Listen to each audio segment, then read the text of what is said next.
It was very confusing. And you think you're saying the right thing, and later somebody that knows you will tell you that what you said really wasn't so good. She had a lot of emotional trauma, physical trauma, and prior to the visit they had her on Namenda, which is an Alzheimer's drug, which actually made her worse. She had already become somewhat better from the coconut oil therapy.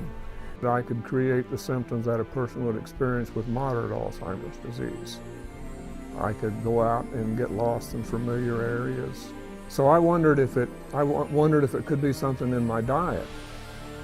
And so it took about a year to isolate what was causing it. There are a whole host of brain diseases that are linked to mercury epidemiologically.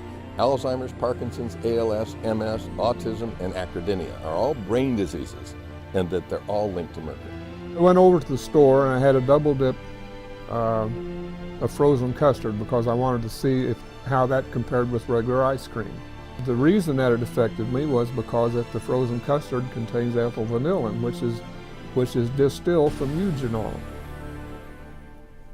And it's an oxidizer, and it oxidizes the metals that are needed by our metalloproteins. And then the metals wind up in the beta amyloid plaque in the brain. Doctors, they never check for that kind of thing. Thyroids that make you goofy and crazy, and it was scary. I started to think again, and I started to be able to write again, and it took a period of time to get better, but I was very happy, and I felt that I was on the road to recovery. It was getting worse, and he was asking me the same question over and over again, and I'd answer him, and I'd say, "Tom, don't you remember you just asked me that?" And then he went to the doctor and had a CAT scan, and it showed he had early Alzheimer's. It made me feel good to know my husband was published and that he was trying to help people, and that, that he would be able to help people. And we would sometimes get letters from people thanking us and saying how that they'd also gotten well doing what he had done. Mats Hansen is a dentist from Sweden who was instrumental in bringing the lay public awareness to mercury in dentistry and helped the Swedish government change their policies. In fact, I have a book here that was published in 1992 with over 12,000 citations of mercury in the science. And don't tell me there's no research. It's just a fallacy. There are about 30 on Alzheimer's disease, and these are peer-reviewed articles that relate mercury to those diseases as a cause of those diseases. I just can't describe the amount of hopelessness because the general unacceptance of this disease and the fact that how many people it has killed and how many people that are sick and how many don't even realize that they're sick, and I call them the walking wounded.